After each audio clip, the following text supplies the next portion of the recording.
I was wondering that, you know how you say you attract everything to you by your energy and your like energies and things? Yeah. And, you know, I find that I attract myself to some people and I'm like, whoa, what am I doing to attract that to me? Well, you see, the thing is, everyone, including you, everyone is a mixed bag.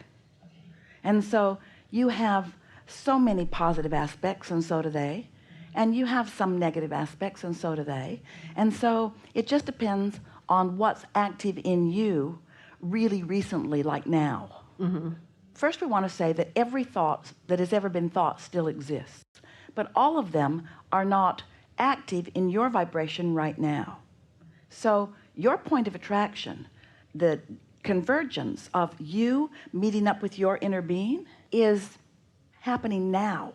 And it's about what's active in you now. Now, it's fair to say that what's active in you now is probably a lot like what was active in you a minute ago or an hour ago. Most people get up, get a vibration started, and then it just gains momentum through the day. And it's logical, because most people, we love you so much, but you often get up in the morning and you start thinking about the things that were troubling you yesterday. So you continue the momentum. You don't need to, you don't have to. In fact, when you first wake up, that's your best opportunity to not do that. Whatever it is that's active in you, that's what you are rendezvousing with. And so if you get focused on something and get it really active in your vibration, it will show up not just in one person, but in a lot of people around you. Mm-hmm. And so it's fair to say that personality-wise, you are rendezvousing with people based upon what is usually active within you. And that means you can do something about it. You can't control others, and don't try, because it will drive you crazy. But you can control your vibration. So if there's someone unlovable and your attention to them is causing you concern or worry or discomfort or discord, do anything and everything you can to get them out of your mind, or bridge the way you feel about them. It's usually easier to get them out of your mind unless you live with them. This is usually strangers.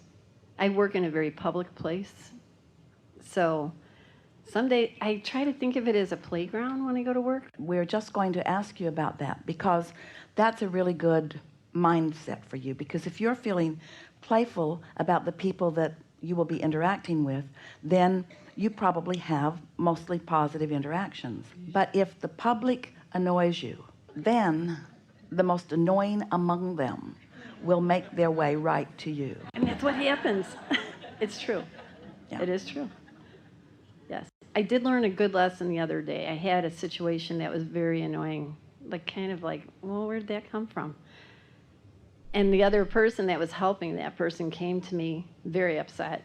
I said, oh, you know what, just ignore them. There's people like that everywhere. Just, you know, just don't even think about it. Just go do your work and forget it. So I felt like I taught myself something there through him. It's easier to do when it's happening to somebody else, yeah, isn't it? It is. In other words, yes. It's really easy, but that's because you're not personally, and by personally we mean vibrationally in this moment, invested in it. Right. But something that is very helpful, especially when it is as light as what you are offering here. You are more or less detached from these individuals, and so there's not a lot of momentum relative to any one of them, while collectively you might have a pretty good run going. That's what we meant by saying the public is annoying. But one of the things that is really helpful to say in that light situation, or in any situation, but in a lighter situation, you usually make, in this moment, good, powerful, vibrational bridging headway. Say to yourself, I wonder what my inner being is thinking about this exact person at this exact moment. Because that's the reason that you're feeling negative emotion. This is going to be a little hard to hear, but we're going to say it bluntly in a way that you can hear it. It's not that this person really is annoying. It's that your perspective of this person doesn't match the perspective that your inner being has. Your inner being always gives people the benefit of the doubt. Your inner being always looks for positive aspects. Your inner being remains in compassion, which means no dip in inner being vibration and still able to give attention to something. So the reason that we encourage you to turn your attention away, you meaning most humans, is because most of you are not practiced enough to stay in that compassion where your vibration doesn't dip when you look. When you look, your vibration usually dips, which is what we mean by a conditional relationship with most things. Most conditions affect your vibration, and that's what you want to get good at not letting happen. You don't want the conditions to control your vibration, because then you have no control over your experience unless you sit in a very private place with very controlled environment, and then the condition becomes boring, and so you're no better off. True. And so your options really are: find positive aspects, and if you can't, change the subject. And then the next morning, wake up with an even clearer intention, because in this day of annoyance, you put more engines on your train going that way that say, I want to have better days. I want to have smoother rides. I don't want so much bumpiness. I want to feel better in my day. I want more harmony around me. And so as you stack those trains going that way, you'll feel the clarity and the momentum of that until the next time something happens and those old records play. But little by little, you will become someone who is unaffected by what's going on around you. That's my desire. You know, we like that because for most people, the majority of their vibrational output is because of what they are observing, which means the current state of their manifestations is getting most of their attention, which means their manifestations can't evolve into more preferred. If you're just looking at what is, then you're offering a vibration about what is, and you're just going to get more of what is. Different faces, different places, but essentially the same thing.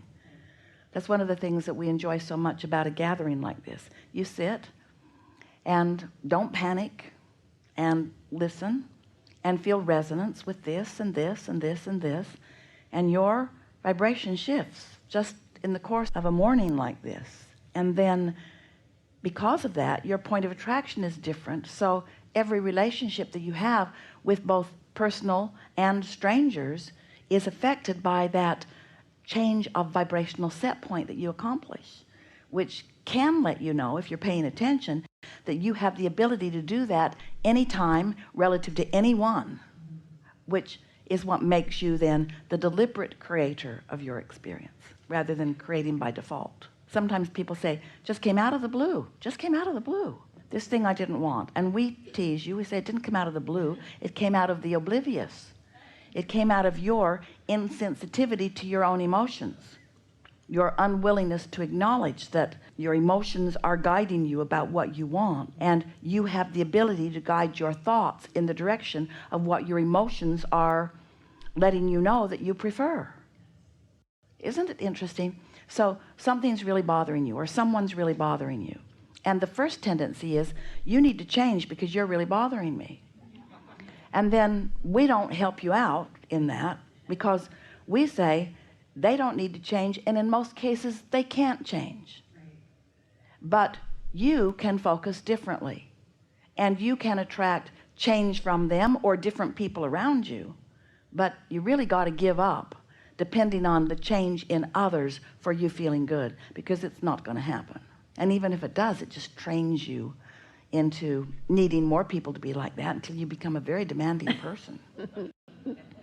These people please me, be more like them. Mm-hmm. Something more? Yeah, I have one more question. And you introduced it when you said you get your money's worth.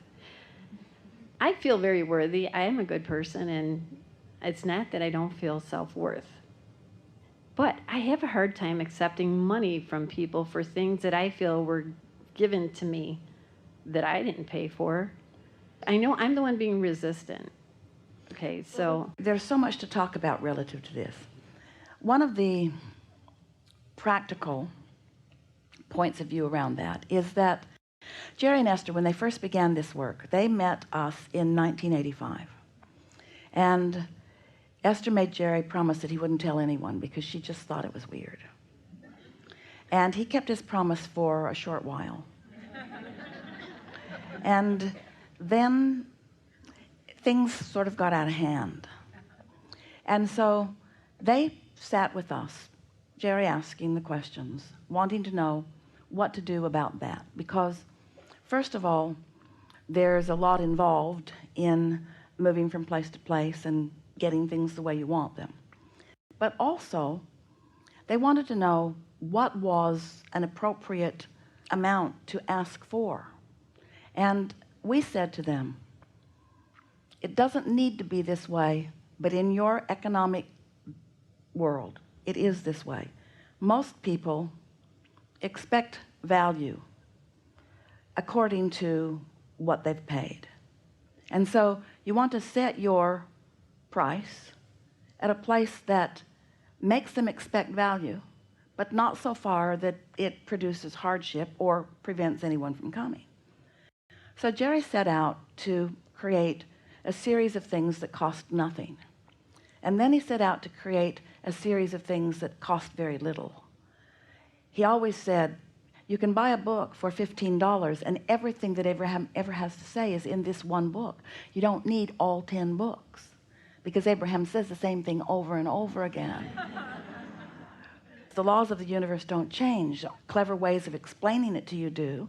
And as your experience evolves, then we do get broader and deeper, but really. And so it's not so much, if you are looking at it the way we were helping them to see it, it's not so much about what's happening to you. It's about what's happening to them. What is most likely to put most people in the place of receiving the most that they can receive. And so Jerry's always very fair-minded. He wanted to make sure that it was equal opportunity to anyone who wanted to come. He didn't ever want anybody to save any seats for anyone. He didn't want there ever to be any advantages over one. And we explained to him on many occasions that the law of attraction is always fair. In other words, as you look out into the world, you often see things that do not appear to be even. But law of attraction is always fair, meaning that whatever it is you're offering is always coming back to you. And so we don't think that this is a subject of worthiness so much as it is a subject of, it's easy to respond to how others are feeling. Someone may want very much something that you have to offer and not right now have whatever it is that you are asking for them to give you in exchange for it. But if you then say to them, well, therefore it will be a different price for you, or therefore there will be no price for you, there's another message that you're giving to them, which says, I do for you what I see you cannot do for yourself, which is a message of disempowerment that is not in alignment with what your inner being knows to be.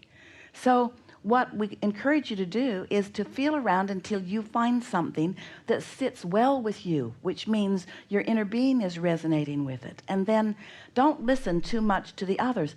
Esther gets letters every day that say to her, you know, you charge less than anybody else doing this kind of work. And Esther says, I'm fine with this. And Esther gets letters from people that say, you know, you charge so much that I can't come. There are so many people that have so many opinions about each and everything that you will ever do, that if you get yourself all twirled up in trying to be the path of least resistance for them, right, then you'll get your eye off your ball and you will forget who you are, and then you'll have stress in your vibration and your point of attraction will be negatively impacted. And so Oh, I get that. It's just so totally. Teasing yesterday, we said we think you should call Facebook Nosebook, because you've become a world that sort of has your nose in what's going on with everyone, and it doesn't serve you unless you're really solid in your alignment, because it's really easy to let whatever it is that you're giving your attention to be the reason that you are offering the vibration that you're offering, and then your point of attraction is affected by default. Helpful? Wonderful.